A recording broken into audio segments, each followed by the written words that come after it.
So, you have been described to me as the patriarch of haggis. Yes.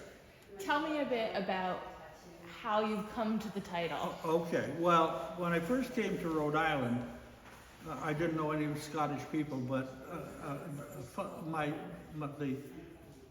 the waitress at the high school recognized my name as being very Scottish, and so that's a nice Scottish name. And I said, oh yeah, I guess so. And I knew a little bit. So the next thing I knew, there was a man come toddling across the street, Alec Malcolm, and introduced him from the Caledonia Society. So he wondered if I wanted to join. I said, well, I never joined much when I was younger. I wasn't a Boy Scout, I wasn't a Sea Scout, I wasn't this, that. So I said, well, you're going to have a Burns night? And he said, yes, we are. And it's going to be at this hall in Providence. So we went, and they had haggis there. And I said, are you going to have haggis? Oh, yes, I think we're going to have a haggis. So, okay, I went, and the people were so warm and greeting. I finally had joined the Caledonia Society. And Mrs. Jardine used to make the haggis. And they used to get the casings from Soggy's, and she'd make one large haggis. And that was enough for that size party. Well, that went on and on and on. But during the year of the bicentenary in Rhode Island, all the ethnic groups became more active. And so this, that, and the other thing. And finally, it ended up in my kitchen to make the haggis, because they were only making one, and we were having more and more people attend things, so we needed more haggis. And well, oh, I know where I can do it. You know, and so anyway, I ended up making the haggis. So was haggis something you had made at home prior to this for your family? Well, no, I didn't make it for the family, but I had to make it for the society, the Caledonia Society. And that became the St. Andrews Society and the British Empire Club, and they all had a haggis on certain occasional days of some celebration. So I ended up making it, and my wife, the guy that was instrumental in getting me into the society, he'd passed on, and so we didn't have a secretary. So my wife said, I'll be the secretary. So we became a team. So we did everything Scottish-wise in my house. And that we started with a haggis, and it grew and grew. So finally, we started making a haggis or two. Finally, we made a haggis for 125 people. So I had a freezer full of haggis. I still have a remnants of it. Oh. So when did you come to Rhode Island? In 1956, I came to teach in the Warwick school system. Okay. From Malden, Massachusetts. From Malden. Okay. In Boston, north of Boston a bit. And how Scottish was your family? And just well, on my father's side, completely Scottish. My mother's side was English and French Huguenot. Okay. But my name is MacLean, which is a great Scottish name, so I stuck with that. And so I told you my family's German, but yes. we're not like culturally German. Oh, we're just yeah. German. You know what I mean? Well, my wives were Swiss on the German-Swiss border, so. But they were in this Philadelphia area. That's where they settled. Okay. So does your family were they keeping a lot of the Scottish traditions alive at home? Yeah. What was that like? Yeah. Well, I was up there in about 1929. My mother caught tuberculosis, and she had to be transferred to Prince Edward to stay with her family, and so the kids were all separated between aunts and uncles and so forth. And I ended up with the MacLean side. And my great-grandmother, she was a Curry, but she spoke Gaelic, and my grandfather, MacLean, spoke Gaelic. So when they didn't want me to understand what they were saying, they'd speak Gaelic. But they had all the traditions of old Scotland, and the church and so forth. Yeah. So haggis is kind of an infamous dish. Oh yeah, it was very famous in Scotland. Yeah. It's a traditional skit. Robert Burns wrote the address to the haggis, which is delivered at every Burns supper. So when you were trying to introduce haggis to other people, Well, what do you normally hear from them? Well, we serve it at the Burn Supper we hold it in February. His birthday was January 25th, but there was competitions between the different sites, so we went into February, the first weekend in February, and we provide haggis for every table. Not everybody will eat it or likes it or even will tolerate it, but you have to have it there because that's part of the tradition. So what goes into a haggis? What goes into it? Yeah, what goes into a haggis you make?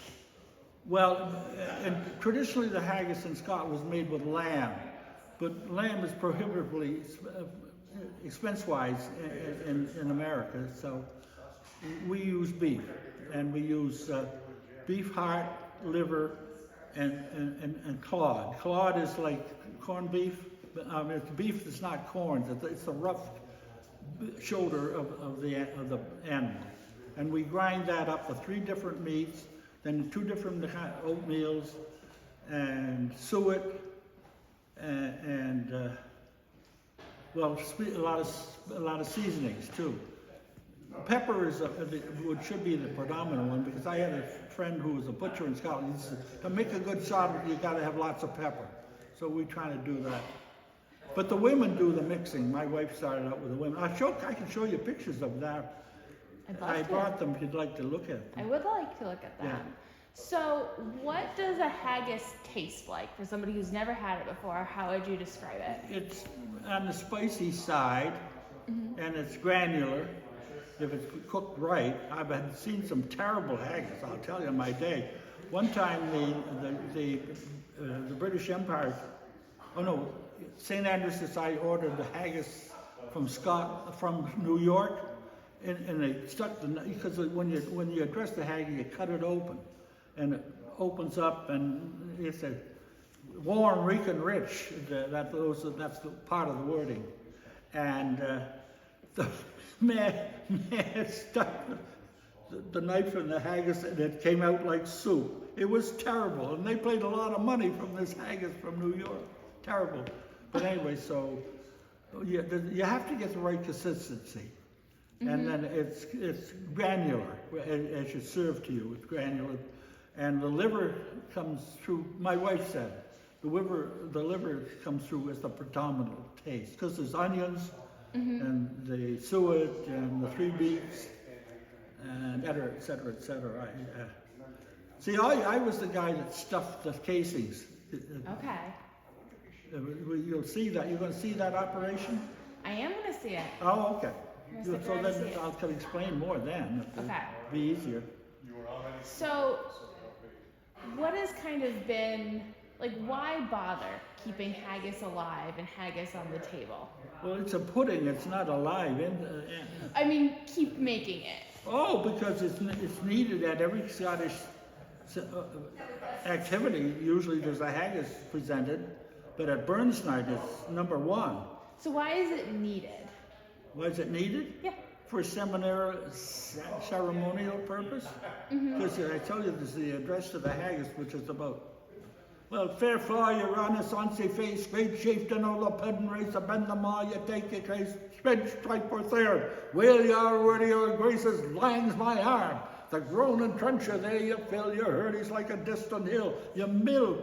Pinned would make a mill in time of need, while through your pores the amber dews distill like honey ditch. The snipes see rustic labor cut you up with ready slide, gushing your rushing entrails bright like honey ditch. And that, what a glorious sight, warm, reeking, rich.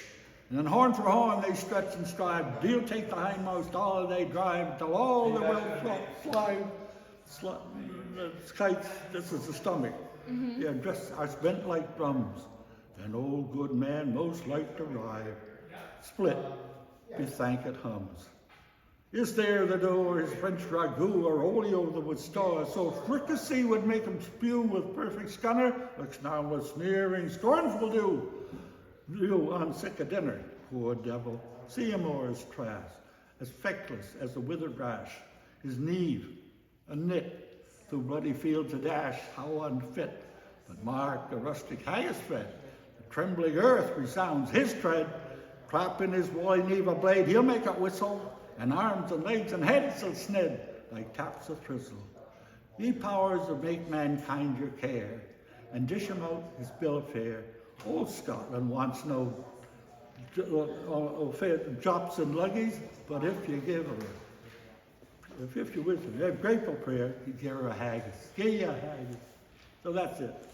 You have that memorized. Yes, you have that I down. do, yeah. That's impressive. I've done it many, many times in many very venues. I used to do it in Newport at the reading club down there, reading room. You know the reading room? I have not been to the reading room. I Oh, know yeah. of it though. Yeah. It's all men's club. Mm-hmm. And then they come there and they just put up with me because of a chance to come and drink and play cards and smoke cigar. They said, "What the hell are you talking about, John? What are you saying?"